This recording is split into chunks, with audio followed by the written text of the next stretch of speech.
আমরা শুরুতেই প্লে স্টোরে চলে যাব। প্লে স্টোরে চলে যেয়ে আমরা সার্চ করব pixel lab. Pixel lab search করার পরে পিক্সেল ল্যাব যখনই চলে আসবো আমরা এটাকে ইনস্টল করে নেব। আমার ইনস্টল করা আছে তাই আমি ইনস্টল করলাম না। আপনারা অবশ্যই ইনস্টল করে নেবেন, তারপরে পিক্সেল ল্যাবে চলে যাবেন। অবশ্যই ব্যাকগ্রাউন্ডের কালারটা চেঞ্জ করে নেবেন। তারপরে আমাদের একটা নিউ টেক্সট নিতে হবে। আমরা যে কোনো একটা নাম লিখে নেব। আমি স্বপ্না লিখলাম, আপনারা যে কোনো একটা নাম লিখে নেবেন। ঠিক আছে, আমি স্বপ্না লিখতেছি। ওকে, এখন এটাকে মধ্যখানে আনতে হবে। আমরা মাঝ বরাবর নিয়ে আসব। ঠিক আছে, আমি কিছু চিহ্ন দিয়ে আপনাদেরকে দেখিয়ে দিচ্ছি যে কীভাবে কী করতে হয়। কোন জায়গায় টিপ দিলে মাঝখানে আসবো, কোথায় ক্লিক করলে। আচ্ছা,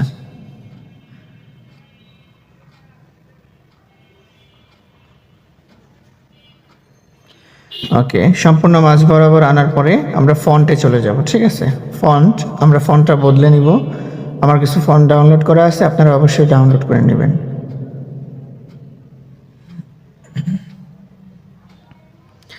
ফন্ট বদলানোর পরে আমরা সাইজটা একটু বড় করে নিব এবং ব্যাকগ্রাউন্ডটা ব্ল্যাক করে দিব।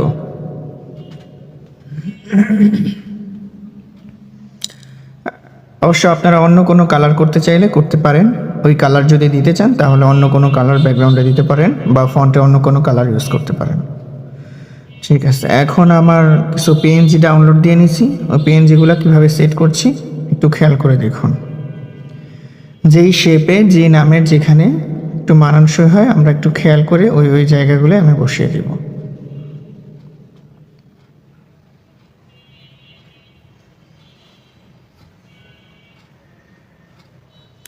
আচ্ছা, আপনারা অবশ্যই জুম করে দেখবেন যে ম্যাচ করে বসছে কিনা। ঠিক মতো না বসলে ওই জিনিসটা সুন্দর দেখা যায় না।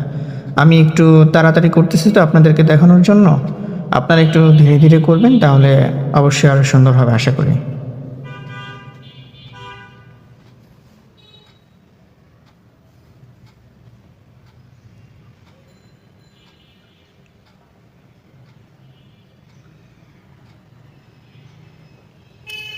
পাতার কালার বলেন বা লেখার কালার বলেন, সবগুলো আমরা ব্ল্যাক করে নেব। ঠিক আছে, শুধু ব্যাকগ্রাউন্ডটা আমরা সাদা রাখবো, বা আপনারা যে কালার করতে চান ওই কালার রাখতে পারেন। অবশ্যই আমরা আগে সব এক কালার করে নিব, পরে সব কিছু সাজানোর পরে আমরা সবগুলোকে একটা কালার দিয়ে নিব, যেটা ম্যাচ হয় যেই কালারের মধ্যে আমরা ওইভাবে সুন্দর করে সাজিয়ে নেব।